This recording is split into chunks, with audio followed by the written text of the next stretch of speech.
and the Federation of Veterinarians in Europe.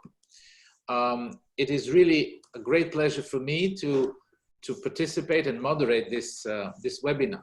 I cannot start without saying that in June 2019 in Bucharest, the FEAM organized the One Health workshop in Europe with the support of the Romanian Academy of Medical Sciences and the University Spiru Haret of Bucharest. And in that webinar, a number of experts spoke, including some of the ones that will speak today. We discussed possibilities of zoonosis and major public health problems, but none of us ever imagined that, you know, not even 1 year after, we would be in the situation that we are today due to exactly this kind of One Health problem, which is represented by COVID-19. So to start the program, I will now ask the two presidents, Professor George Griffin, the FEAM president, who is an expert in infectious diseases and basic research on immune response, and especially macrophage response to infection, which is extremely topical and timely for this problem, and Dr. Rens van Doddenberg, the president of the Federation of Veterinarians in Europe, that I will introduce afterwards. So Professor Griffin, if you want to welcome the participants. Well, thank you very much, Stefan. This is a great day to have such a combined webinar. And as you know, Stefan, particularly because of your vice presidency in the Federation, I've been very keen to embrace veterinary science as part of medicine. In my view, it's a continuum, of course, and we're very pleased to have from France, the veterinary group to be a formal part of FEAM. And this is not because of diversity, it's because of the same approach that we have to medicine, and particularly infectious diseases. So this really is a great day for both the Federation of Veterinarians of Europe and for FEAM to have this joint meeting to say we are all in this together and that we must continue to be so in terms of science and in terms of clinical responsibilities to humans and to animals. So I look forward to the day very, very much to the meeting, and I will hand back to Stefan, who is going to moderate the meeting. Stefan. Thank you. It is my pleasure to introduce Dr. Rens van Doddenberg, who is the president of the FVE. He is a veterinarian that studied in Utrecht and then went from practicing veterinary medicine to industry. He is now the Chief Veterinary Officer for Europe of Covetrus, and he is the president of the Federation, and we look forward to his welcome introduction. Thank you, Stefan. Dear colleagues, ladies and gentlemen, of course, an honor for me on behalf of FVE to be here with you today. The Federation of Veterinarians of Europe is the umbrella organization of European veterinary associations and statutory bodies. We have 48 members in 39 European countries, EU and non-EU. And this way we represent and try to unite the voice of over 300,000 veterinarians across Europe. This includes all veterinary disciplines, so practitioners, specialists, state veterinary officers, hygienists, and colleagues working in education, research, and industry. Shortly said, you will find FVE there, where the interest of the European veterinarians, as well as veterinary medicine at large, is at stake. We get together today following an extraordinary event, a pandemic, which at a large extent has revealed gaps in our preparedness, forcing us to reconsider the way we are approaching health and prevention. And of course, you can discuss what may be qualified as unprecedented. If not the outbreak itself, then for sure the measures taken to combat it. It's FVE's pleasure today to host this event together with the Federation of European Academies of Medicine. A real pleasure. COVID has impacted almost everything on our planet. Humans, animals, the environment, health, social life, economy, trade. Every single aspect of what we used to call a normal life has been affected by a coronavirus we only yesterday were not aware of. The veterinary profession is a health profession that was made available from the very beginning to join forces against the pandemic. Veterinarians traditionally have been in the forefront of prevention and control of zoonotic outbreaks.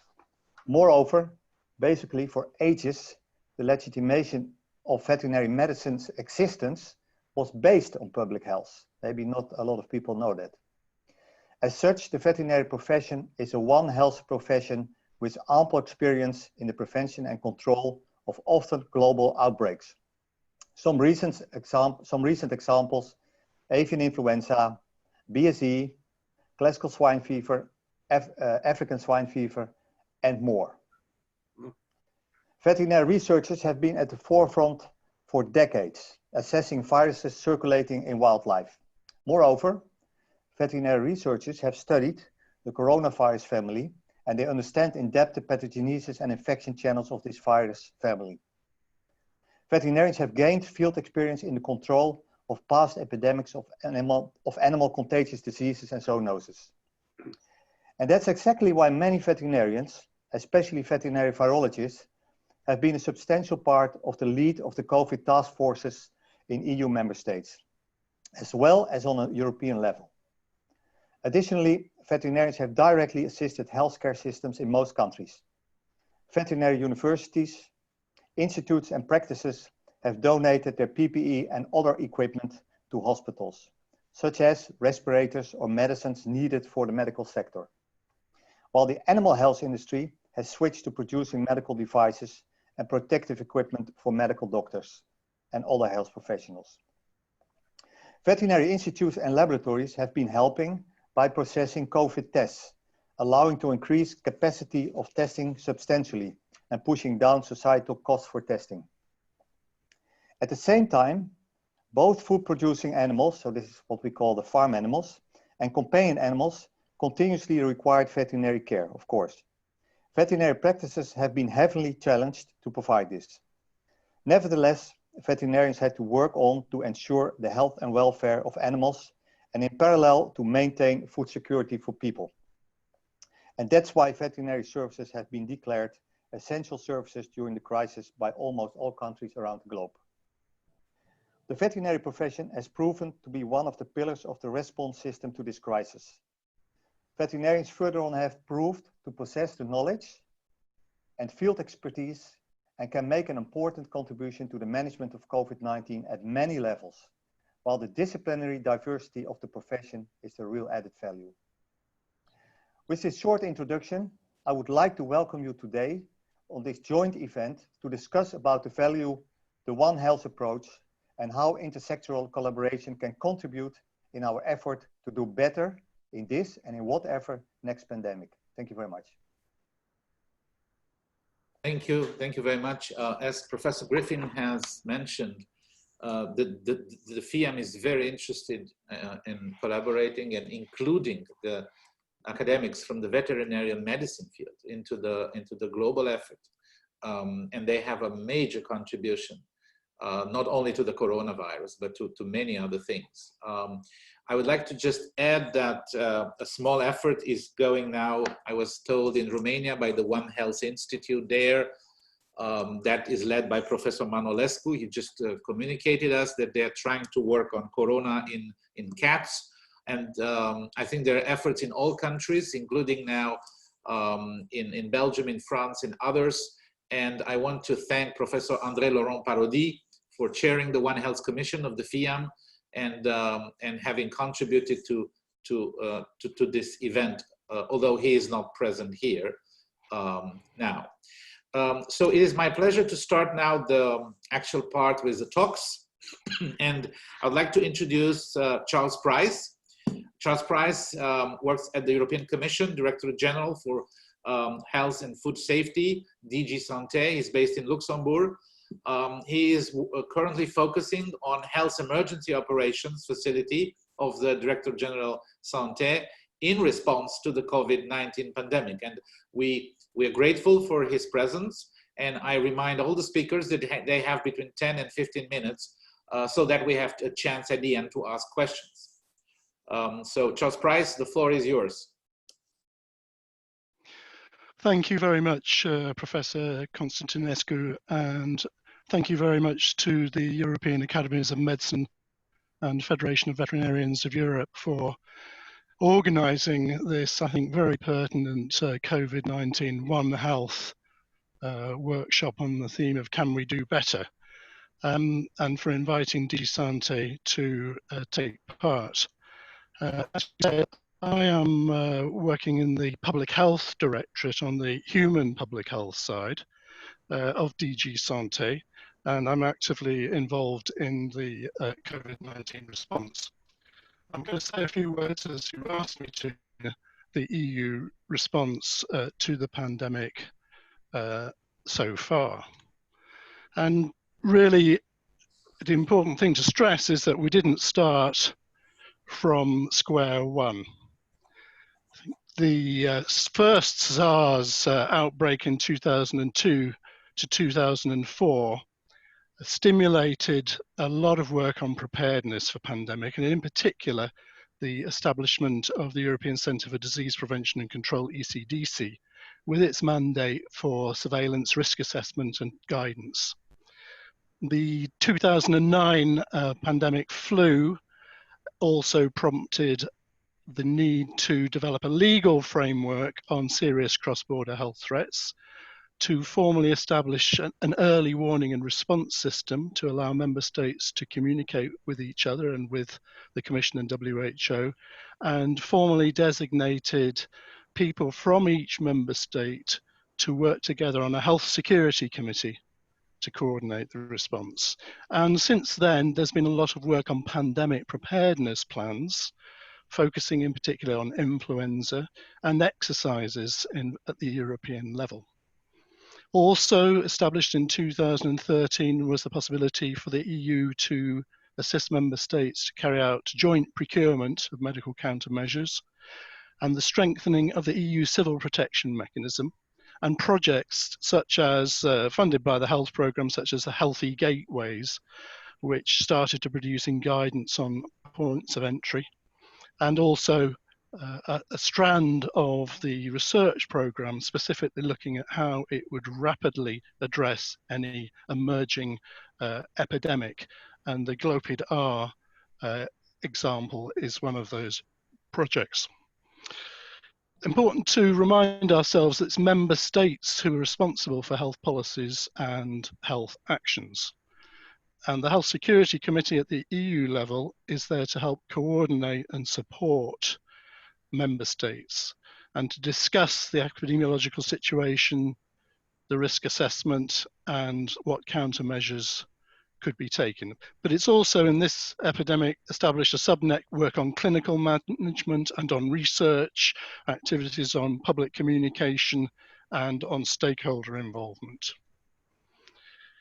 I think we got off to a pretty good start. The ECDC, through its epidemic intelligence function, actually noted the media report of 27 cases of pneumonia of unknown origin in Wuhan on the last day of 2019. And we activated the EWRS early on in January and hosted a first health security committee meeting on the novel coronavirus, as it was then known, and discuss what to do about it. And rapidly after that, we appreciated that there was the potential, at least, Dr. Price? Yes. Sorry, we are not seeing the slide changing. Okay, so I don't know what to do about that. We're on what number slide? We see the first one. Okay. Well, Can you do it, Elisa? Well, I will stop sharing and reshare. How about that? And we try again. Otherwise, if you could show, I'm on to slide called initial response. Okay, I'm going which to. I think might be 4. It's slide 4. Yes. And of course, so we had already had discussions with member states and done quite a bit of planning by the time that WHO declared a public health emergency of international concern. Next slide. Let me just see if I can reconnect the... It's coming through now, Charles, from Elisa, I think. Okay. We're on slide 3. Okay, so that was 4, initial response, and we should be on coordination now. Yes, okay. One of the principal functions of the EU is the coordination of the member states' responses. And this was put in place very early on with communication by the heads of government in the European Council, regular meetings of ministers for health once or twice a week since the beginning of March, a so-called integrated political crisis response mechanism which involves the Commission and member states, as well as involvement of the Health Security Committee and the EU agencies. Next slide. And from, again, at a very early stage, Elisa, we there's the need appreciation slide 6, that, not 5. Next slide.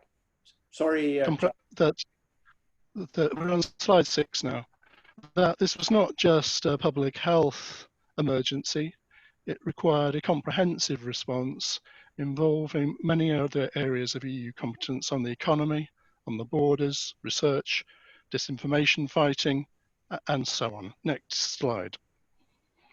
And in that comprehensive response, foremost were EU agencies in relation to producing guidance on epidemiology and also specific advice to member states, from the European Centre for Disease Prevention and Control, which did an early mission to Italy, European Medicines Agency on putting in place systems to rapidly approve vaccines and treatments, the European Safety Agency, Air Safety Agency, EASA, which has produced advice for airlines and crews, and the European Food Safety Authority, European Agency of Health Safety at Work, and others.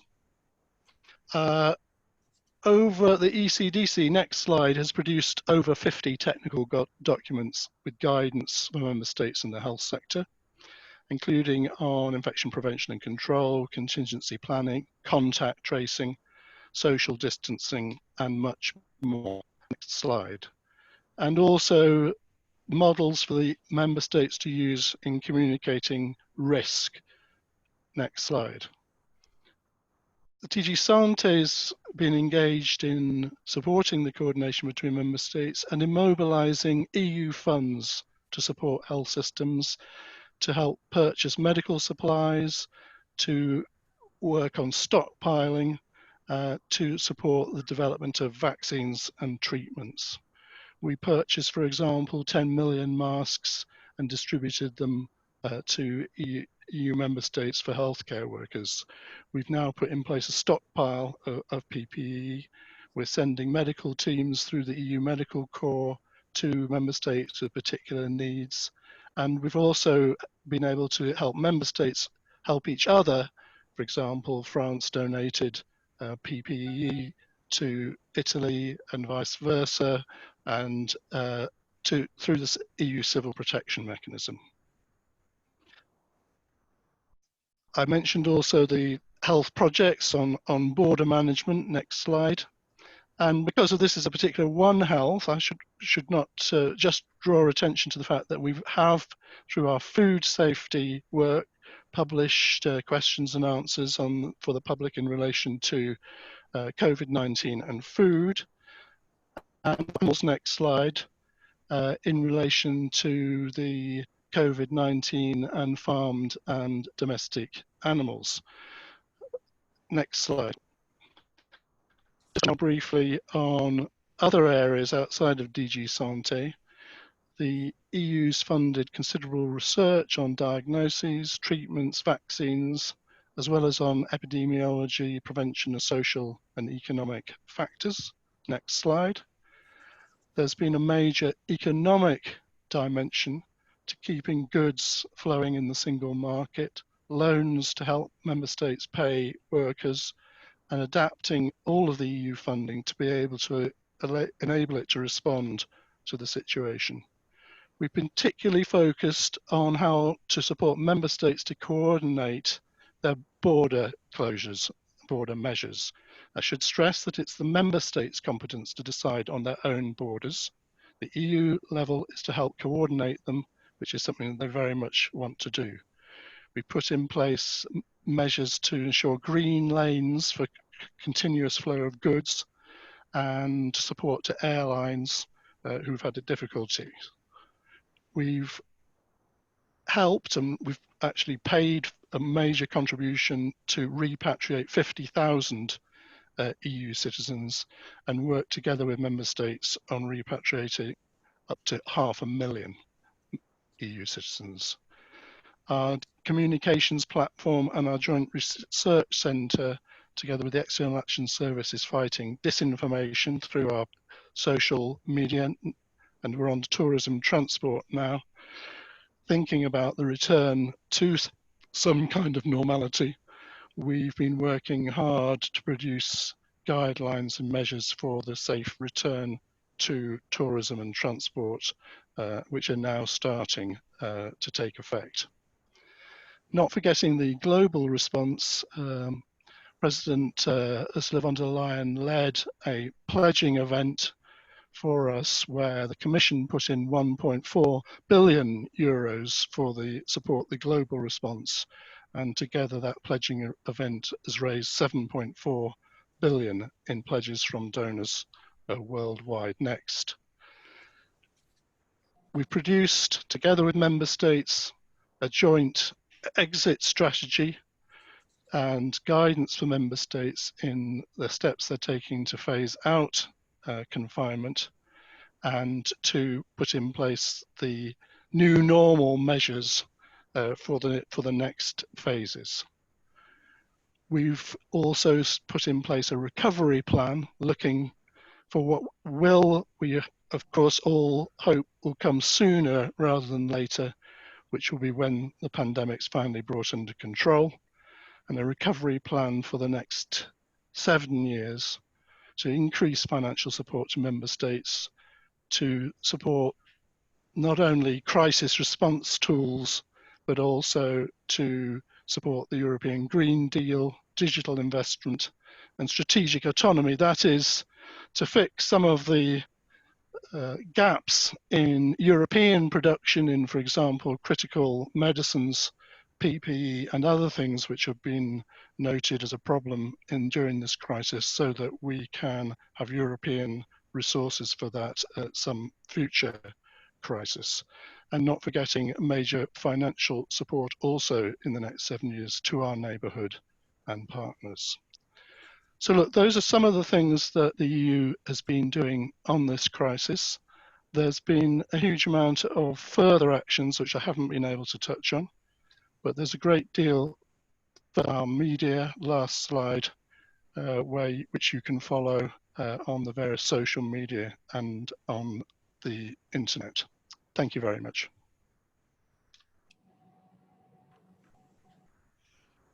Thank you very much. If I understood correctly from Elisa, we continue with the presentations and then do the questions at the end, right? I'm correct? Correct. Good. So it is my great pleasure. Thank you very much. It was a very, very interesting and provocative talk. I have some questions I wrote down because I think scientists like ourselves, like George, like me, you know, we also believe in individual discoveries, and we want to know how can we make all that you do more accessible, that people can apply directly and connect their research with these programs, rather than these programs being a state of affairs in themselves, and then most researchers not even knowing about them. Now, it is my great pleasure to introduce Professor Elana Riley. She graduated from the Bristol University. She was an intern and specialist in veterinarian pathology at Cornell University, got a PhD, University of Liverpool in immunology and parasitology. And then she worked at the Medical Research Council at the London School of Hygiene and Tropical Medicine. And then she took a faculty position at the University of Edinburgh. As a professor, she was a director of the Roslin Institute in the College of Medicine and Veterinary Medicine, and since 2020, she moved to the Institute of Immunology and Infectious Research in the School of Biological Sciences. Dr. Riley's research focuses on immunity to malaria and how immune response can contribute to disease. And I think that, again, in the context of the COVID, this understanding of how the immune response plays in different diseases is absolutely crucial. She is a member of the One Health committee of the FEAM. She has been one of the key speakers at the One Health meeting in Bucharest, and I thank her very much for her presence today. Thank you, Stefan, and thank you everybody who's listening. Can you see my slides well? If not, please just yes, we shout, can. because I can't see. We see both what you show and what you will show. Okay, I'm not quite sure how to fix that. That is usually the speaker's view, let's just to make sure that the speaker knows what follows. For me, it's very important when I give a talk, but we're fine to see that. Okay, as long as you can see it, that's fine. Okay, so what I'm going to do is briefly run through some of the work that I'm aware of in the UK that has been trying to develop a One Health approach to research on COVID-19. And this is brought together from my experience of sitting on a UK-wide research and innovation task force, which is looking across the entire scientific spectrum in the UK to try and make sure that we cover all of the research needs. But I thought I would start by just showing some real examples of a One Health awareness of coronaviruses from a slightly historical perspective. So I have 3 slides on how we can learn from animal coronaviruses. And the first examples are on virus emergence and evolution.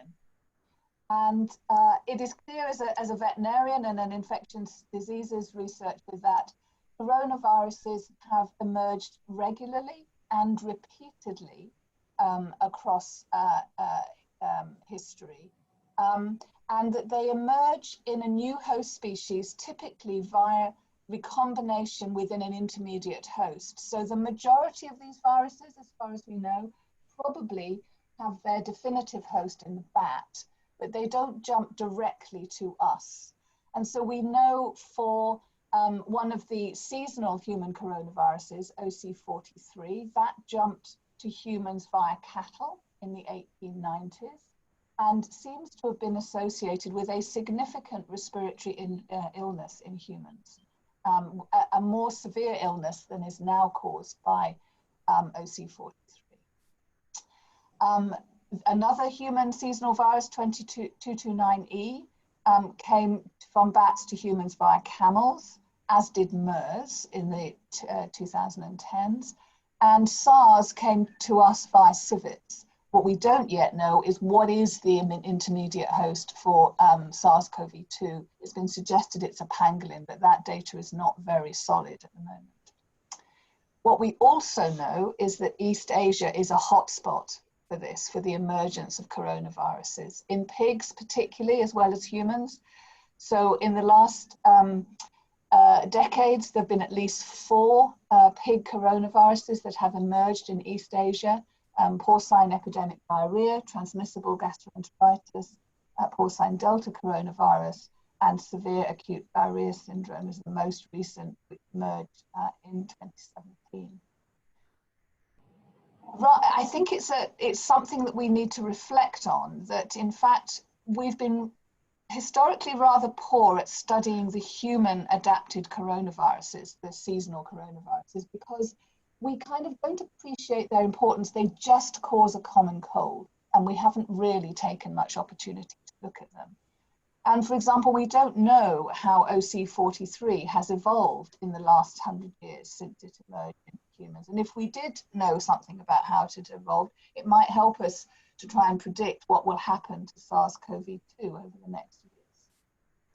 And when it comes to development of vaccines, we do know that there is cross-protection between some coronavirus species. And for example, porcine respiratory coronavirus cross-protects against TGV.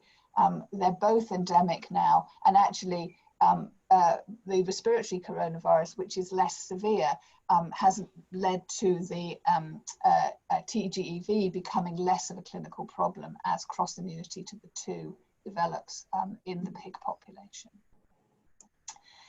We can also learn from animal coronaviruses in terms of pathophysiology, and it is typical with these viruses that there is a variation in disease presentation and severity amongst a population of animals. So for example, canine respiratory beta coronavirus can be asymptomatic in many dogs. It can cause kennel cough, or it can cause a very severe bronchopneumonia. Bovine coronaviruses can cause dysentery, or respiratory symptoms, or pneumonia and or fever. Similarly, porcine respiratory coronaviruses can either cause clinically mild infections or severe pneumonia. And feline alpha coronavirus is typically a mild disease, but as the virus accumulates mutations very often within host, it then becomes a much more severe disease, calling feline infectious peritonitis. And interestingly, there are some suggestions that the pathophysiology of FIP is similar to the pediatric inflammatory syndrome that has been temporarily associated with this current pandemic. And we can also learn from animal coronaviruses when we're thinking about vaccines. So we know that there are effective vaccines to protect against coronavirus in cats and dogs and in farmed animals. These vaccines remain effective at a sort of population level for decades, suggesting that these viruses are slow to evolve and that viral escape is not typical. Doesn't mean to say it won't happen with this one, but historically that hasn't been a major problem. We know that live attenuated vaccines can work, inactivated vaccines can work, and we also know that both antibodies and cellular immunity are important for protection. There is evidence that passive immunity can work in animals conferred by neutralizing antibodies in milk, but that may be informative for the idea of passive serum transfers in humans, for example. But there is a caution because avian infectious bronchitis virus, we know that virus attenuation provides poor cross protection against different variants of that particular virus. Now that is a different family of coronaviruses from SARS-CoV-2, so maybe we shouldn't be worried too much, but there is evidence of reversion to virulence of attenuated viruses, varying efficacy of attenuated viruses. And we know for that one, for example, that the full-length spike vaccine is more protective than subunit vaccines. So on the whole, the news from animal coronaviruses for vaccines is good, but there are some problems we need to be aware of. And finally, in terms of learning from the animal coronaviruses, in terms of developing animal models. So the conserved biology across the coronavirus family means that we can use animal viruses, for example, to screen antivirals. And also there's some very nice work just come from the Pirbright Institute, the Veterinary Virology Institute in the UK, where they have helped with the development of the Oxford vaccine by testing immunogenicity in pigs. And for example, they've shown that this chimp adenovectored virus, 2 doses of it induce higher levels of antibodies than 1. And that's important because the current regime for the Oxford vaccine is a single dose. And this data really does suggest that a 2-dose regimen might be better. So the UK has got, I think it would be fair to say, a very mixed record in how it's handled this pandemic. And without getting too political, I suspect that clinically we haven't done as well as we might have hoped. I think on the research side, we've actually done pretty well. And one example of that is that back in 2016, we established a new vaccines network called the UK Vaccines Research and Development Network. This was actually the brainchild of Chris Whitty, who's now our Chief Medical Officer. And it was at the time when we were looking at the research response to the Ebola outbreaks in West Africa and thinking that actually we hadn't done terribly well, and actually the research community globally had not done terribly well. And as it happened, it was coincident with the global Zika epidemic. So this network was groundbreaking in the UK because it brought together members of the medical and veterinary vaccines research community and the manufacturers of vaccines. And together we agreed a prioritized list of pathogens with epidemic potential for which we lacked vaccines. Now that list included MERS, and it also had a disease X, and I guess SARS-CoV could fit the criteria for being disease X. We developed a decision tree to determine the relevance of emergency vaccine development in any particular outbreak scenario, and SARS-CoV-2 is a classic example of where that decision tree would point to absolute prioritization of vaccine development. We developed a tool to identify bottlenecks for the vaccine development and manufacturer. We conducted a review of manufacturing capacity in the UK, which was very limited. And we provided quite a large amount of funding for research on One Health approaches to vaccine development, on future, we funded a vaccine manufacturing research hub to improve the way in which vaccines were manufactured. And we actually have established a vaccines manufacturing innovation centre in Oxford. And interestingly, some of the platforms that we funded included the chimp adeno vectored vaccine in Oxford, which is the basis of one of our current vaccines in trials.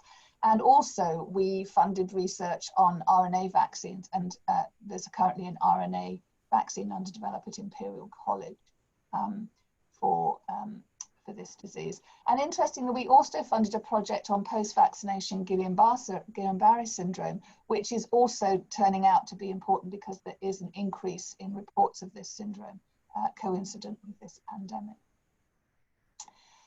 In terms of funding, so as I mentioned at the beginning, I sit on the UK Research and Innovation Task Force, which brings together researchers across all disciplines, including social sciences, humanities, economics, physical sciences, engineers, for example, as well as biological, biomedical, and clinical.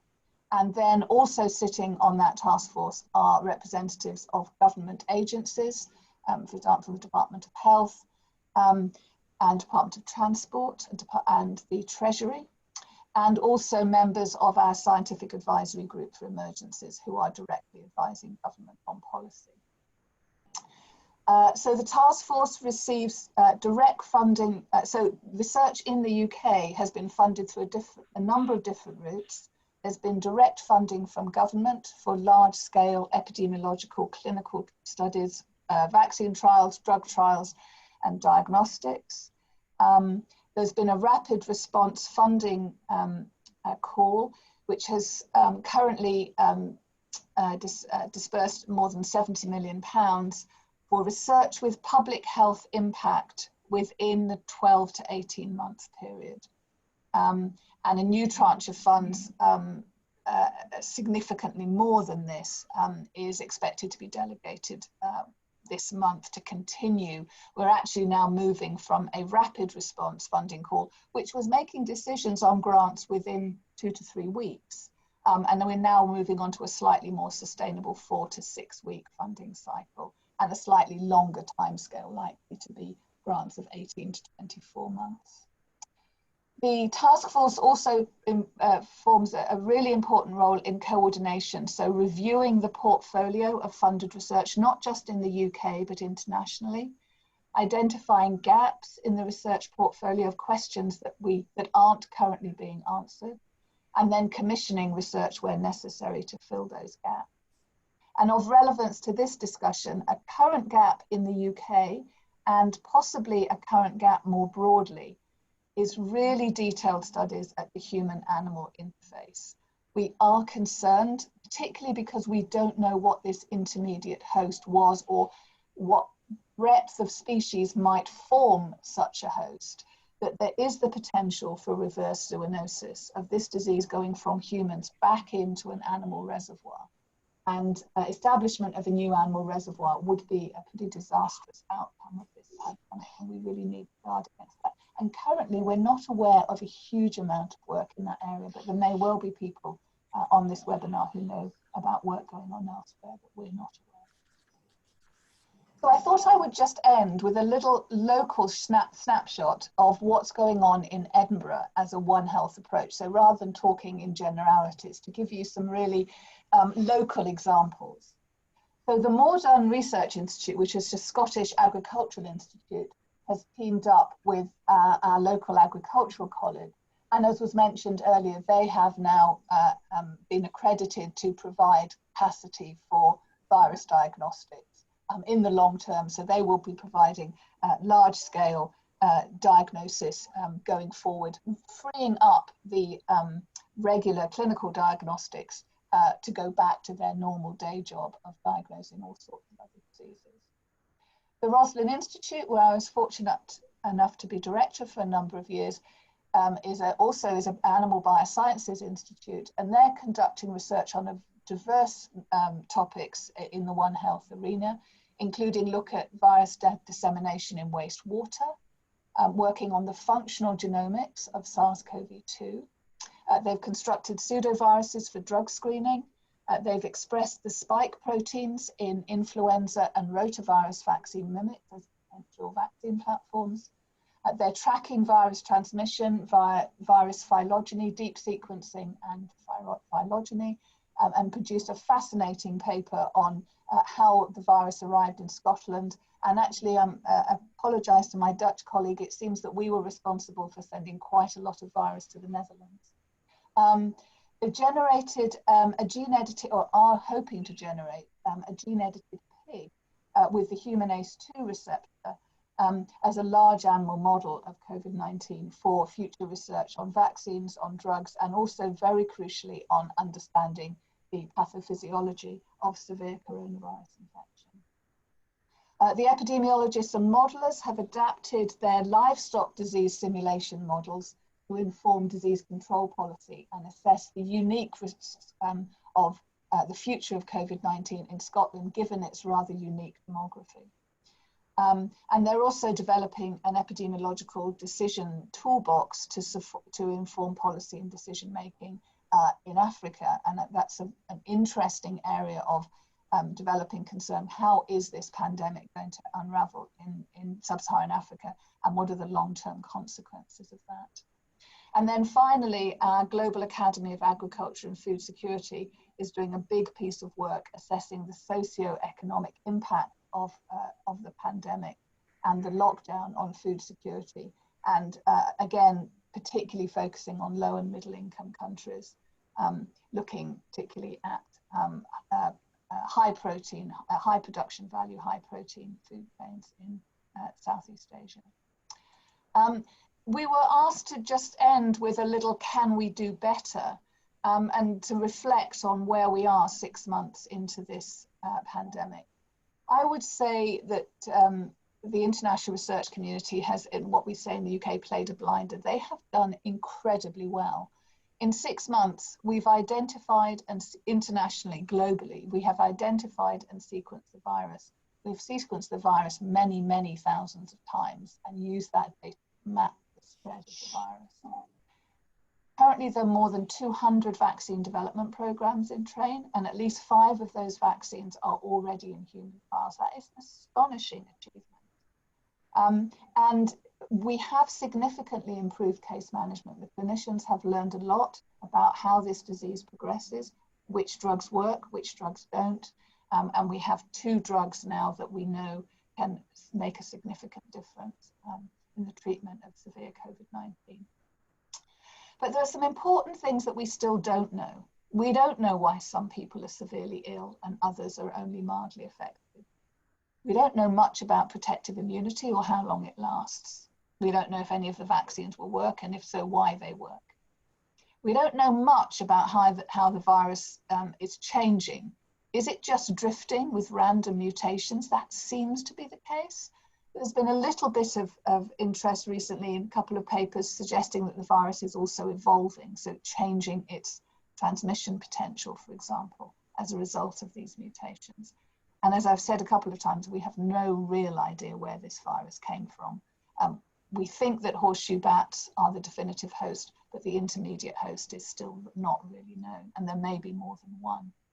And I think a One Health approach can help, or may even be essential to answer all of these questions. So I'll stop there and happy to take questions later.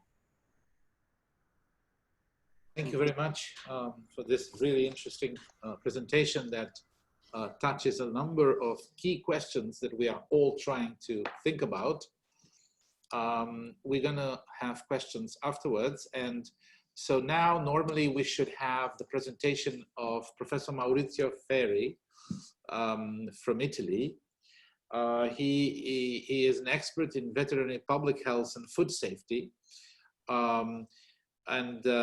He's really a member of the FVE.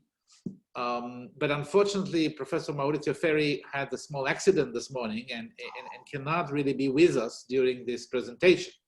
However, we are lucky, and the president of the FVE will present, Dr. Rens van Doddenberg will present the presentation of Dr. Ferri. But we thank both of them for their presence and look forward to the presentation. Thank you very much, Stefan. Of course, very unfortunate this accident for Maurizio, but he's sending his greetings and is doing quite well, but not able to present.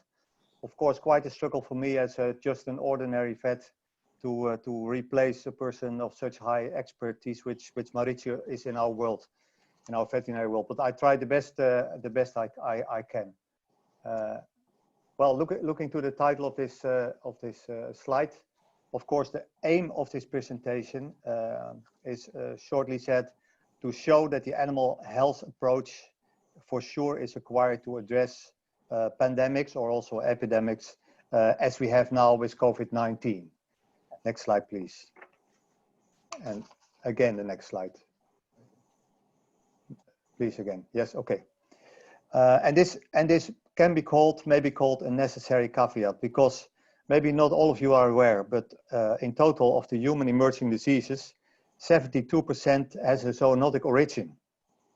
And if you take all the zoonoses, 60% of these have their origin in wildlife. So not in livestock, not in kept animals, but in wildlife. And there's a long list: SARS, Ebola, Marburg, Hendra. Of course, you know all these names.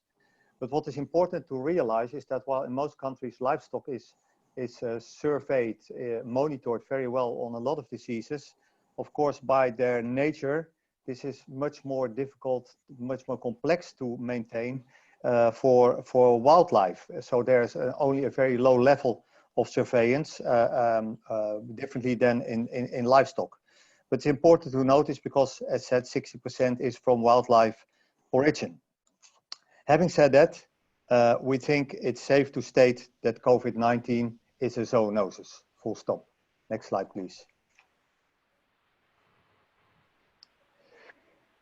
When sequencing the virus SARS-CoV-2, it's, as we have seen, the closest to the ones isolated from bats. Having said that, probably we are not talking here about the direct host, but more about the reservoir for this virus. And the intermediate host still has not been identified, although pangolins are suspected. But there's no confirmed answer to the question, what is the intermediate host for the jump from animals to humans? But one thing is very true, it's very unlikely it's humans, as some people have said. I think by sequencing is proved that this is a story brought into the world by, let's say, some people. Next slide, please. As veterinarians, we know that some animal species are susceptible to COVID. If you look to corona as a whole, there's a lot of species susceptible to coronaviruses. But even if you look more specific to this COVID-19, we know, for example, that feline animals and martyr-like animals, so like cats and dogs and tigers, but also minks, which I will come back on later, are to a lesser extent than humans, but are susceptible to be infected with COVID-19. But you have to notice, looking here to 4, 10, 8, etc. This is up to very small numbers. So as far as we know now, there's no substantial role for these animals in, let's say, infecting humans, because there's only have been found quite a few. Only a few have been found which are infected themselves. For example, if you look to dogs, which we also had 4 cases, there has been a test in a few 10,000s of dogs, and they all were seronegative for COVID-19. Next slide, please. Coming back to the minks, this is a little bit different situation. First, fur farming is only in a few countries in the EU. And minks seem to be a little bit more susceptible than other animals. And at this moment in the Netherlands, again for the second time today, the Netherlands, here it says 10, but since last weekend, in the surveillance program of sampling all the farms in the Netherlands, which is 155, 20 farms have been found positive and have been culled so far. And this is about more than 500,000 animals. In Denmark, the biggest country where it comes to fur production in the EU, they also may have a monitoring program for sampling, and this led to the information that they had 3 infected farms, which is a lot less. There's one case in the Netherlands where it is found plausible that there has been spread from a mink to an employee. In all the other situations, it was vice versa. And of course, there's the question of a human spillback later, but so far, this has not been proved, fortunately. Next slide. And again, next slide. As said, so far there's no scientific evidence of the possibility that farmed animals, so kept animals, contribute to the global spread of COVID-19 human infection. And of course, we know there can be genetic shifts which can change this situation. But so far, this has not been the case. And for veterinarians, this has been a very, very important message to give to animal owners across the globe, I would say, because lots of people are based on, well, correct or not correct or half correct information that their animals, so pets, but also kept animals, are a source for transmission for humans. And veterinarians all over the world has made clear to their clients that this is not true, at least not in a substantial, there's no substantial role in this transmission from animals to humans. And of course, last but not least, the question for all of us, will COVID-19, as we know it by now, will evolve into a panzootic situation? Of course, we can't say so far, but this is a question for the future. Next slide, please. Again, next slide. To prevent, thank you. To prevent future pandemics, we think as veterinarians it's very important to look further than only the human side of the problem. It needs a wider angle to approach these kind of problems. It needs an intersectoral collaboration. This is required to solve these kind of problems. So we're talking here One Health, of course, and One Health according to the Berlin principles. All disciplines, all the different medical disciplines, but also other disciplines maybe than the medical disciplines, should be involved in addressing and solving these kind of problems. Next slide, please. How does the veterinary contribution to support management of COVID-19 looks like? What kind of actions did we put in place to help, let's say, our human colleagues, so to say, as we call you, sorry. Well, of course, there's a veterinary knowledge on the management and control of past animal epidemics. Over the last 30 years, veterinarians have been confronted with a lot of epidemic and some even pandemic virus outbreaks, and also outbreaks from other origin, but also virus outbreaks. And we really have a situation where a lot of veterinarians are quite knowledge and expertise in coping with these kind of situations. Although the measures as I said in my introduction when we opened this Congress, may be unprecedented. The virus outbreak as such, in our view, is not, and we have been there before, like of course a lot of you. We think we can be a help where it comes to the surveillance of the wildlife reservoir for detecting emerging pathogens, especially in risky hotspots across the globe. As said before, there's the possibility of veterinary laboratory services supporting testing also for humans and also for cultivating the pathogens. And I think this is the thing which can help improve capacity for testing, but also brings down costs for testing, and that's an important thing.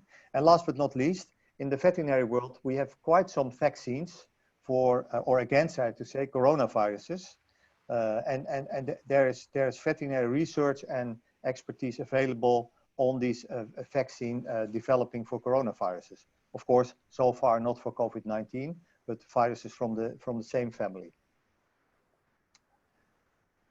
If we look to veterinary knowledge on the past of animal epidemics, this is indeed about the control. Well, as mentioned before, there's a long list of different diseases, not only viral diseases, but as you can see, also prion and bacterial diseases, where we can help with our expertise. And of course, we have a variety of surveillance methods to check animals for these kind of pathogens. Vets are familiar with these outbreaks, so this can help, and we think it should help. Next slide, please. Again, next slide.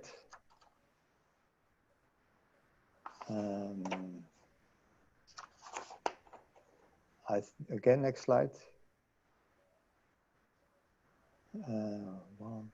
Another one, and next slide. Next slide, please. Yeah, another aspect we think is important and is also more and more research during the last few months is, let's say, to survey the situation of sewage.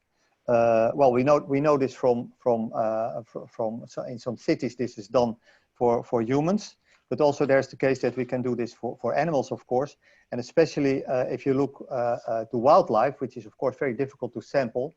Taking a blood sample from wildlife is not that easy as from livestock or from humans. But as veterinarians, we think that checking out sewage samples can help to have, let's say, a basic level of surveillance where it becomes to infected animals from wildlife. And of course, this also is the case with wastewater treatment plants, because there you can find these samples. Next slide, please. Again, next slide. As stated before, our veterinary laboratories can make the difference where it comes to increasing capacity for testing COVID samples from humans. And at this moment, OIE, this is the World Health Organization for animals, based in Paris, made a high-level guidance for veterinary laboratories working with these public health services to enable them to assist, let's say, other laboratories increasing their capacity for testing these samples. And of course, there's another question behind this. Will there be a situation, maybe not today, but in the future, where we have to advise our colleagues across Europe and maybe even across the globe to start some testing in animals as a kind of surveillance program, also, for example, in pet animals? Well, so far this is not the case, and we still think this will not be the case, but of course this is a point which we should be take into consideration maybe for the future. In some countries this discussion already has started, not always based on the right arguments. Next slide, please.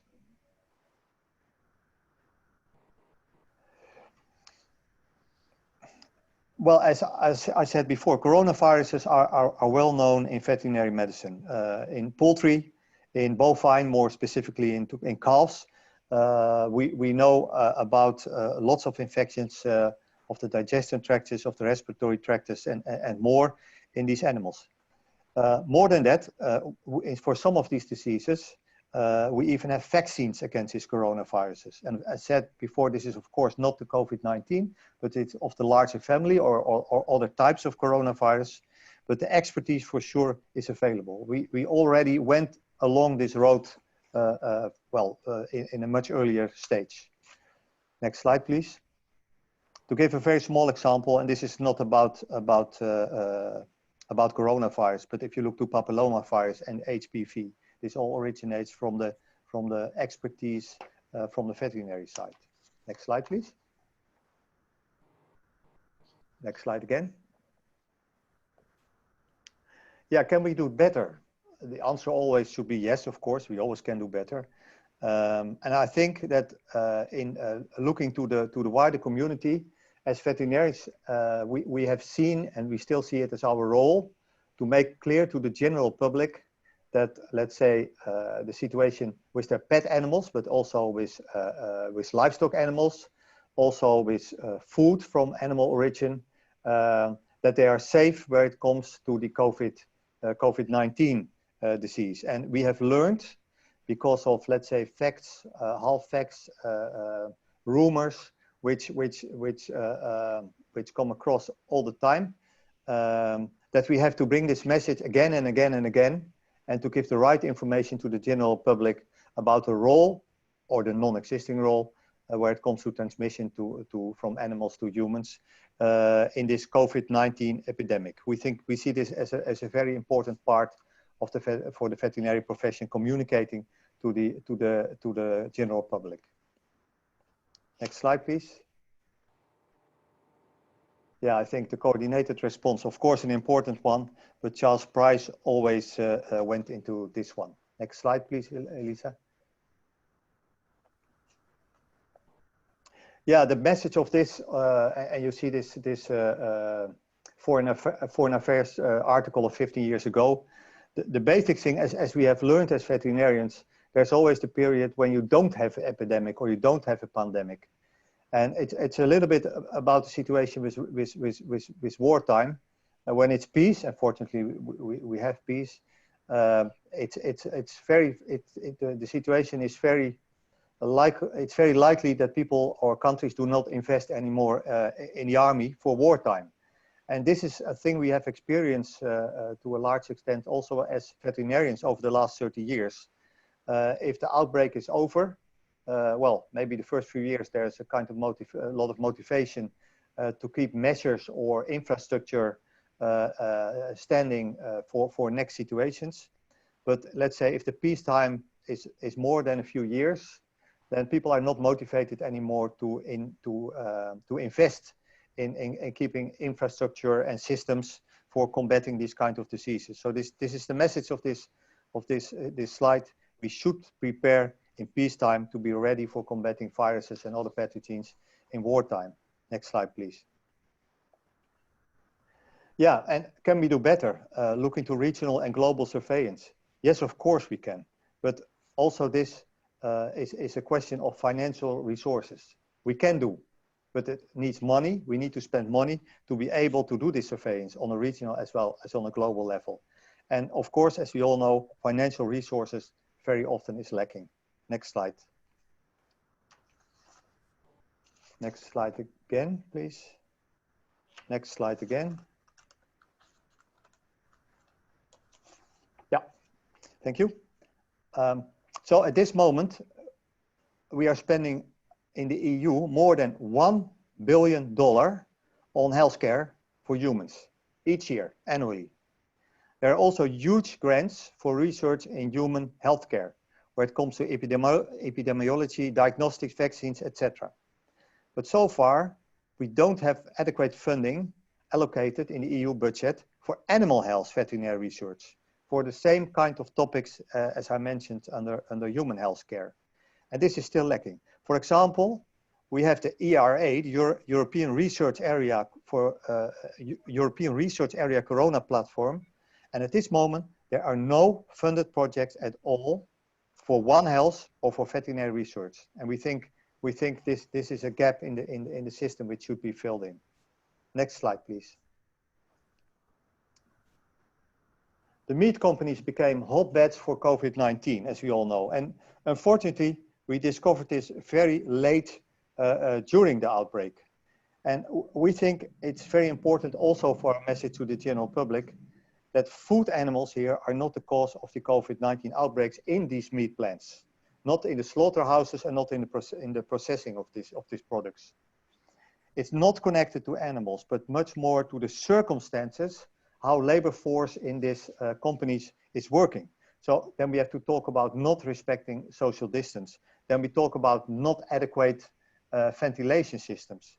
All this contributes to the infections infections of humans with COVID-19.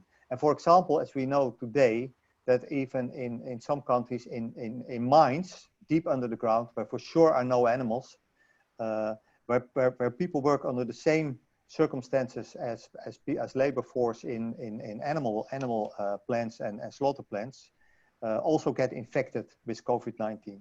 So it's not due to the food animals, but it's due to the situation people are working in. Next and last slide, please. Yes, some key messages. We think as veterinarians that COVID-19 is a great opportunity, and you can read that as should, for multidisciplinary collaboration within the public health sector. This is our work, the public health sector, as it is the work of the human doctors, as we call them. To better operationalize the One Health approach, public health veterinarians are keen to provide an essential contribution to the management of COVID-19 and also to future pandemics, because there will be next pandemics after this one. Of course, this is nature. We like to share veterinary information, data. We like to share with the capacity of our laboratories and also the expertise of our laboratories when it comes to genomic analysis of these emerging diseases and more. And of course, as I stated before, we need more financial resources on R&D to promote and integrate veterinary and medical professionals. I think this is a no-brainer. Thank you very much for your attention. Thank you very much. This was really, really interesting, and I took a lot of notes. I'm sure all the participants did. I think that although Dr. Ferry couldn't be with us, I think you did a wonderful job in really taking the highlights of the presentation. And now we are going to go to Professor Eskil Petersen. Professor Petersen is a professor of infectious diseases at the Faculty of Sciences, Aarhus University in Denmark. He is also a visiting professor at University of Pavia, and more recently, he is an expert advisor also to the Ministry of Health of the Sultanate of Oman in Muscat. So he has a broad view on public health issues, and I would like to thank him very much indeed for being with us today. Thank you very much for your kind invitation. My prime role here as the co-chair of the ESMID Emerging Infection Task Force, and ESMID is the Scientific Society for Clinical Microbiology and Infection. We're not hearing you very, very well. Can you get a bit closer to the microphone, perhaps? Is it better? Yes, let's try. Yeah. Okay. So this is a graph over interspecies transmission between humans and coronaviruses. And you can see, as we have heard from the previous presenter, that there are multiple animals who also have their own coronaviruses. And it's not possible to really predict which coronavirus will infect humans. In fact, with the cat and dog and porcine coronaviruses, which has not crossed into humans, we can say that even though we have all these different coronaviruses, we cannot predict which one will cross it. I'm sorry to interrupt you, but we're getting messages that the quality of the sound is not very good. Elisa, can we do something technically? I think it's a problem of connection of Professor Petersen, I think. Ah, okay, okay. So there's nothing we can do. I mean, we see very well your slides. They're very clear, but the voice, I mean, you have to use perhaps less words because every word has an echo. Okay, okay, go ahead. But I mean, if you can't hear me, I don't really think there's any point in giving a presentation. We hear you, but there is a prolongation of the words. So if you have to speak a bit slower, maybe, because then we can hear every word separately. Okay, so we have 6 coronavirus which infect humans. 4 of them give what shall I say, innocent of respiratory tract infection, and then we have the SARS virus, which we learned about in 2003, and we have the Middle East respiratory syndrome coronavirus case coming up in 2012, and now we have the new coronavirus, which we learned about the last day of 2009. So the SARS and MERS are very serious infections, and the other ones are not so serious. And why is it? Well, one of the key questions here is that when do a virus cross from the veterinary field into humans? And as was this paper by Dr. Peter Data, the chairman of the EcoHealth Alliance, pointing out that there's more than 50 different SARS-related coronaviruses. But we cannot predict which one will cross into vegetables and into humans. So basically, we know that we have coronaviruses in all mammals, we have it in bats, but we are not able to predict whether they will move into humans or not. One of the key issues here is how is the ACE2 receptor in different animals. And all mammals, and I just learned that we had coronaviruses in poultry, but I'm not sure which receptor they are using. But you have the ACE2 receptors in pangolins, cats, felines, domestic cats and dogs, pigs, cows. So all these animals can, in principle, be a host for coronavirus. And this is, we heard some cat data here, so I'm going to jump this slide and just turn the focus to mink, which I think was a surprise that mink could get infected, but they are living close together. They have close contacts to humans, so perhaps we would also expect that the new coronavirus could cross between pigs and humans who is also living close together, and you have large pig farms where many animals are getting close together, and we know from influenza that humans can infect pigs with influenza. So whenever you have intensified veterinary animal production and you have close contact between these animals and humans, there is a potential for cross-contamination.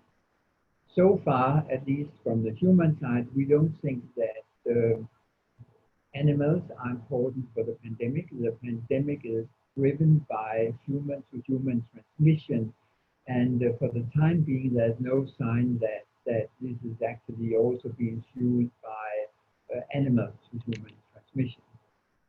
There's a study here about the affinity between the SARS-CoV-2 virus and different ACE2 receptors in different animals, and you can see, not surprisingly, that the rhesus monkey has a high affinity, just like the human receptor, and also the pangolin, but we also have the receptors in other animals. And of course, one of the interesting questions, which is the One Health question, is that if the virus is changing, which it will do, of course, will it become more effective in, for instance, infecting cats and dogs, because cats and dogs will have close relationship with humans, and if the humans are infected, like we saw with the tigers, I think it was in New York Zoo, they got infected from a human. So the drift in the virus is can perhaps in the future lead to a higher affinity for companion animals. I'll just say a little bit about flu, because this is where we have our experience from, and that is a very nice review from New England Journal in the beginning of in January. And you can see here that we have some other influenzas, like the pandemic in 2009. We have the avian flu H7N9.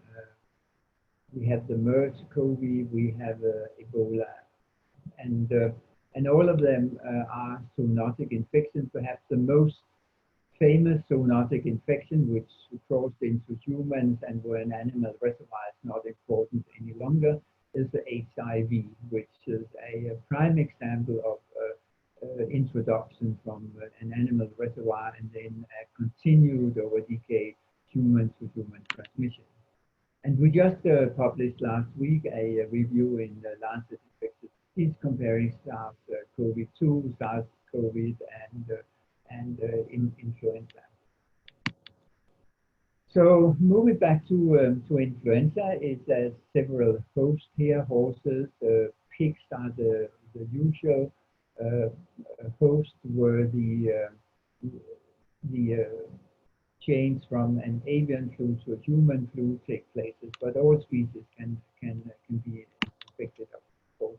And this is a very nice example from Denmark of how it is happening in avian influenza, that you have the surface of an H5N7 in Denmark, and the H7 came from an outbreak in Italy, and the N2 came from, no, the H5 came from an outbreak in the Netherlands. And where have all these viruses been recombinating between these two events? Well, it is in wild birds. As far as I understand it, wild birds is not really a concern in the coronavirus, but if we have a coronavirus in wild animals, maybe there can also be situations where recombination takes place and we will have a reintroduction from these wild animals into humans. And this is an example of H7N9 avian influenza in humans in China. And there's no sustained human-to-human transmission here. This is reintroduction from animal markets into humans. So this is not the situation we have with coronavirus, with the SARS-CoV-2. There's sustained human-to-human transmission. So this is a different situation than avian influenza. This is a map of the pandemic, the 2009 pandemic in influenza, and what it illustrates is that it was an H1N1 strain, and it can actually be traced back to the 1918 pandemic flu. And this is the kind of mapping we will have to do for the coronaviruses also. When you have a pandemic influenza outbreak like in 2009, in the following years, you are seeing smaller outbreaks with the virus as it is drifting. And there was a model of the SARS-CoV-2 where they modeled based on the common cold coronaviruses what we could expect depending on how our immunity is, of course, without vaccine. And what they expected in this study here from Science in May is repeated outbreaks over the coming years. And that also means that we have to follow these viruses, doing sequencing and see how they evolve. And we have to follow them in in animals. We will do that in mink. I think the companion animals, cats and dogs, is very important, and also for swine, because they have very close contact with the human. And this is where the One Health can assist us on the human side, that you keep a close eye on what is happening in animals who have close contacts to humans, because that's what we know from the influenza, that where we have the transmission between one species to another. So this is my conclusion, that the SARS-CoV-2 can, like other coronaviruses, infect humans and a broad range of animals, but has not been reported, at least not to my knowledge, in birds. This is not surprising, given that the ACE2 receptor is found in all mammals with little genetic variation, but there is variation. From a transmission point of view, SARS-CoV-2 has a high affinity for the host ACE2, just like the human influenza. Transmission between humans and mammals have been observed, especially for mink, and a few cases dogs, cats, and tigers.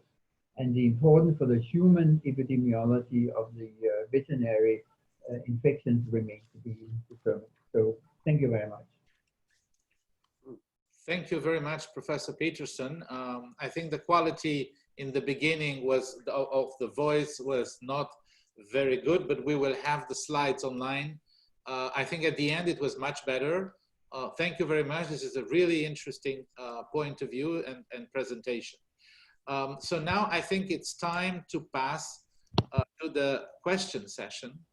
And I have received a number of questions. I will start with one question from, I think, from Rosa Castro. Are there specific One Health areas under the scope of the ECDC work that could be improved in the future with lessons learned from the outbreak? So if we look at the ECDC scope, are there One Health areas that could be improved in the future? I think we have had mentioning of the ECDC in 2 of the talks. So who would like to respond to this? Well, I can say something. As I said, I think that the animals which has close and sustained contact with humans, like pigs, cats, dogs, minks, and so on, they are the animals we should focus on, and there should be a continued surveillance about coronavirus with, in these animals, and that's what the ECDC could coordinate. Okay. And then another question from Professor Lianu from Bucharest. How food security plans and organic food may cooperate with One Health efforts in this field? Is there any food involvement in this? Not to my knowledge. Okay, I have a question for Professor Riley. Do we know anything about why bats keep making the virus, don't really die out of it, don't clear the viruses? What is special about their immune system to keep harboring these viruses? So I'm not an expert on bat immunology. I'm not sure many people are, but the theory is that because they are so small and in order to fly, they have such high energy needs that actually they almost can't afford to mount the kind of immune responses that are energetically incredibly costly. So their approach to viruses is to live with them rather than to try and eliminate them. Now, quite how that flows through into the way a bat survives with all these viruses, I'm not sure, but I think that's our best answer at the moment, that their immune systems have evolved differently to suppress viruses rather than to fight them. And that's in order to conserve energy so that these very small mammals can actually fly. But other people may know far more about it than I do. Okay, other questions? Perhaps from the panel members between themselves. George here, I'd like to ask Eleanor a question. Eleanor, you mentioned the 2 UK vaccines, the chimp adeno and the mRNA. When HIV vaccines were being looked at, there was great problem with the human adenoviruses giving poor vaccine response. And that's why I understand the chimp adeno came into use. Do you think that the chimp adeno vaccine can be used more than once in humans? And we have the Ebola story already, of course. Or do you think it will be a one-off vaccine for a cordon sanitaire type thing rather than repeated vaccinations? Over. So this is obviously a real problem. So that the idea behind George's question is that you make a neutralizing response to the adenovector, and then that cuts short any potential boosting effect of the insert that you've put in. It's a theoretical problem. I think it was interesting that pig study at Pirbright. They did get boosting with a second dose, but the boosting wasn't as great as you might have expected, suggesting that even in pigs, maybe there was a little bit of response to the chimp adeno. It probably depends how long you leave between boosts. But it's the reason I think that the Oxford group in particular have really pioneered the prime boost approach, where you use the same antigen that you want to vaccinate against, but you use two different vectors for the priming and the boosting. And I think that in order to be able to have a multi-dose vaccine for the initial vaccination and then boosting, we may need to swap around the platform that we use to deliver the antigen. But time will tell. At the moment, I think it's a theoretical problem rather than an actual problem. Yeah. Thanks, Eleanor. Thank you. So we received a number of interesting questions. So how One Health can help us to prepare better? What opportunities does it offer? Of course, this is a general question, but if you have any point, really stringent point, we'll be very happy to hear. Yeah, Rens here. Yep. I think as I maybe already stated in my presentation, or in Mauricio's presentation more, I think one of the most important things is this peacetime thought.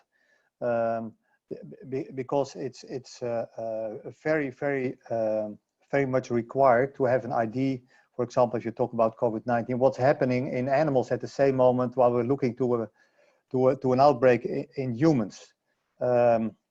We needed to find out about the start, about the onset of the outbreak, but also about how the outbreak, during the outbreak, things are changing, and after it. What is the situation of animals which are involved in in being infected by this COVID-19? So you're talking then about the surveillance also in the reservoirs, or assumed reservoirs.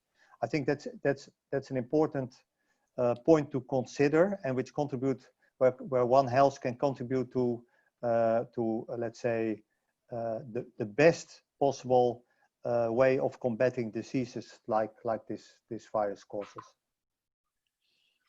So another question is, how can we accelerate the validation of necessary toolbox, such as diagnostics, and then of course vaccines and treatment options? So how can we accelerate the validation of the tests, and are we all agreeing that we have to test more and more? I'm a firm believer that testing is a good thing and stopping testing is a bad thing. But if you can challenge that, I'm happy to hear it.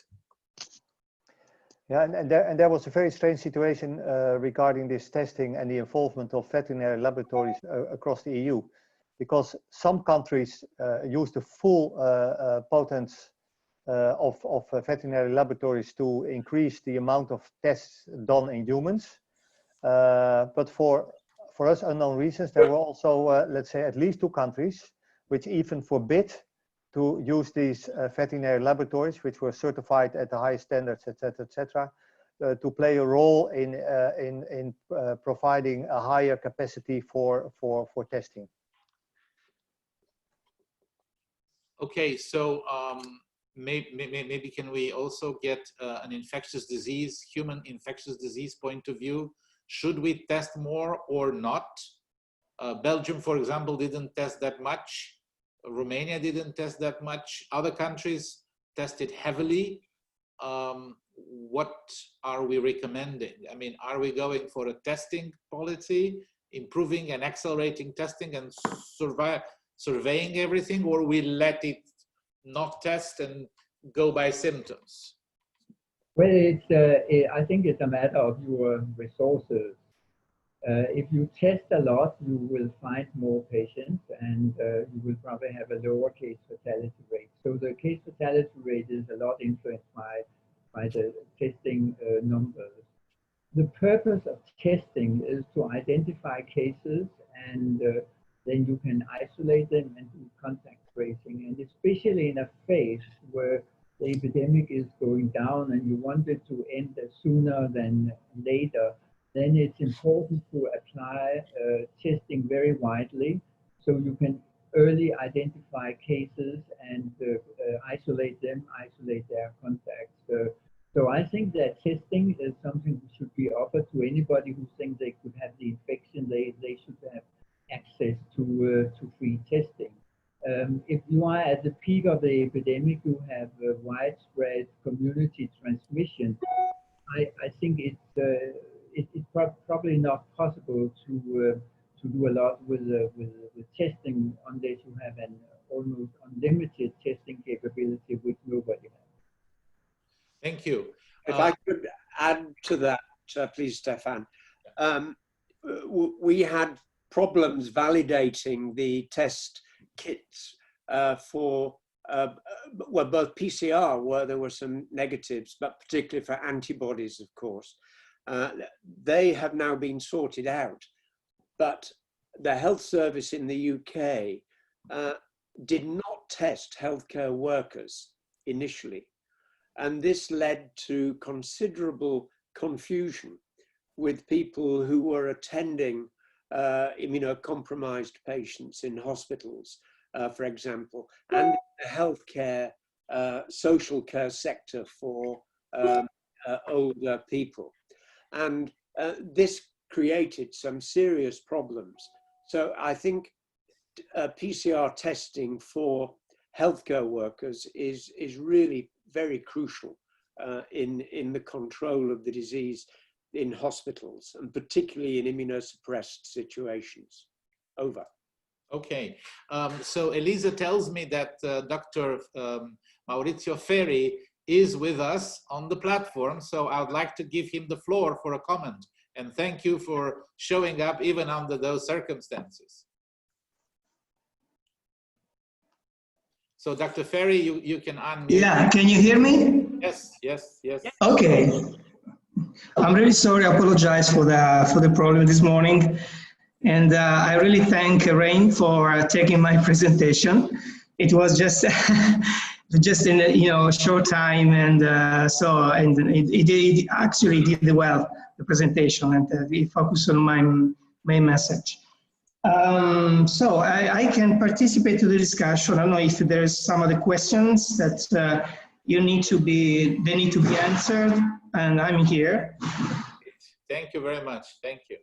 Sorry, you were discussing about the testing. I just want to add something. It has been said that the testing, this strategy requires a lot of resources, right? So in terms of personnel, in terms of money, in terms of willing of the public health authority to engage in this kind of testing, and when the virus is quite spread, it's important to adopt a sort of aggressive massive testing, and of course this is related to the availability, as I said before. In my presentation, there is one slide, for example, it's referred to what they do in Bo, which is a small town in Veneto region. So they do the test. I mean, the whole population was more than 2,000 people. So, which 90% of the people, they they carry out this testing before the lockdown and after lockdown. This kind of testing provides very important information on the symptomatic and asymptomatic person, and of course is an indication how to proceed with management by the public health authority. So it's important that when there are available resources, the mass aggressive testing is the only way to understand the true prevalence, which means asymptomatic and asymptomatic people. Okay, very good. I mean, just a detailed question. If anybody heard about efforts to pool many samples into one pool and test by RT-qPCR the pools and then deconvolute, has anything been done in that area? Because it's one thing to do one at a time. If you could do 20, you know, then you could screen large populations and then deconvolute. Yeah, there are several studies that have been published on pooling. Okay. So another question that came is, how can we improve the funding for COVID research? And I'd like to direct that to Charles Price. I mean, I was educated for 10 years in the US, where competition for funding is very transparent. So everybody knows there are NIH grants, they apply, they compete. In Europe, it's a little bit more complicated. You have to find out, you have to do the lobby, you have to impose the team, and then you have to know when to apply. So do we make any effort in Europe to have some kind of one platform that we could also feature on the FEAM website? Where could people apply for funding? Yes. Yes, thanks for that question. I think that the colleagues responsible for EU funding of research would be incredibly keen to point out the efforts they go to make it transparent. All calls for research are public. It's not a case for lobbying. It's a case for applying to open calls. Yes, there are websites which, for example, the one that was already mentioned, the ERA for COVID-19, where the calls are published for Horizon 2020.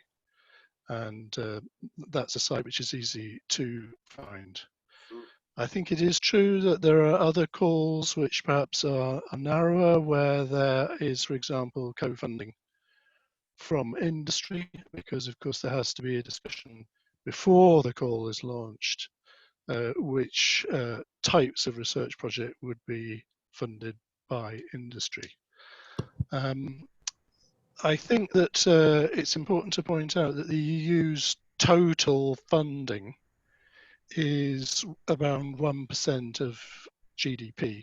And so typically a European government has 30 to 40% of GDP expenditure, and the rest is private and commercial. So even though EU funding is important, actually research funding by member states and research funding by industry and by philanthropic organizations and academic organizations is quantitatively bigger. So it's not all about how to direct EU research funding. I certainly note the points that have been made regarding the absence of notable funding for veterinary research on COVID-19, SARS-CoV-2 and related issues. And I think that is an area where researchers and stakeholders can make their views known through the usual ways. There are stakeholder groups of the research program.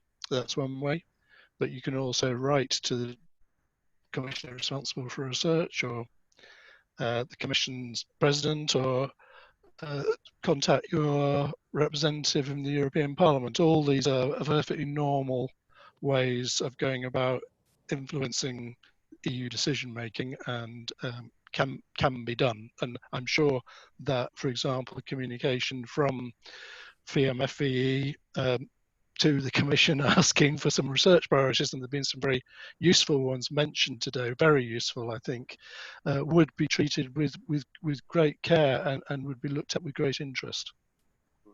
Okay, thank you very much. So we are approaching the end. We have a lot of other questions, but I don't think we're going to have time.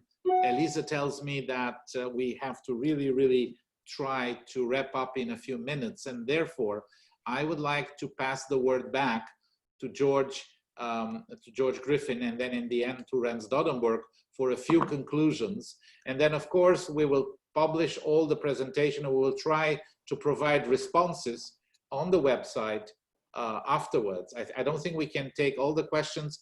There was a very interesting question about artificial intelligence, whether we should focus on predicting or not. This is some food for thought, but I'm now going to ask George to conclude, and then Dr. Doddenberg as well. Well, thank you, Stefan, and thanks to all of the speakers, and particularly Rens. I know how difficult it is to speak to other people's slides, having had to do it a couple of times, and thank you, Rens. I think today has really shown us the importance of a One Health approach, both in basic research and in clinical and in epidemiology type research. One thing that Charles talked about was Ecdc, and clearly an integrated approach which is geared to emergency situations is something that we need desperately for the future, to be well funded and to work efficiently. One of Charles's slides said that the alarm was raised by Ecdc on the 31st of December last year. And to think how long it took before many countries actually got to lockdown, to think of the testing delays due to challenges with getting efficient testing systems. We had that in the UK, and in the US, you know, even the CDC brought out antibody and PCR testing, both of which had to be retracted. So I would say a coordinated approach, both between countries and between veterinarians and clinical doctors and biomedical sciences, has been highlighted today very, very well. And I do thank all the speakers. Now, Elisa said at the beginning this was being recorded. And of course, if anyone wishes to have a copy of this, if they go back to Elisa, she could give a copy. And this could be widely disseminated if you would like to do that, or just to look at it again for information. But we could have gone on for a lot longer with detailed questions. But once again, thank you very much for preparing excellent slides and excellent talks. Back to you, Stefan. So, Dr. Doddenberg. Thank you, George. Yeah, thank you, Stefan. And please use my first name.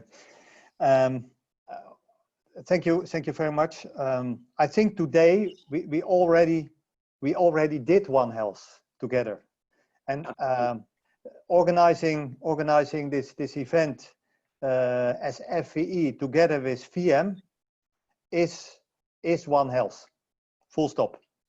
And I want to thank you all for doing that. That is a very important thing as such, and it's really important to thank you for that.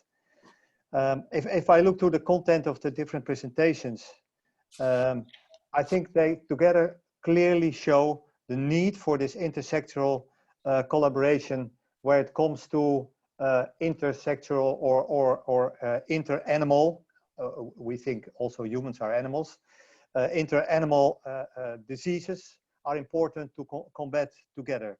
So thank you to the speakers for the speeches and the presentations, and thanks for all colleagues from the human as well the veterinary side to present here and to join in this meeting. Thank you very much. Well, thank you, Rens, and thank you to the RVE. Thank you. I would like to say that this was possible through the efforts of Despina Latridou from the Federation of Veterinarians in Europe and Elisa Corritore from the FEAM, and I'd like to thank them both for wonderful work. And this was a very interesting session for me. I learned a lot, and I look forward to go back to this expert with more questions and to keep in touch within the framework of the FEAM and the FVE. Thank you and have a good day. Bye. Thank you. Bye-bye. Bye. Thank you. Bye. Of course. Bye.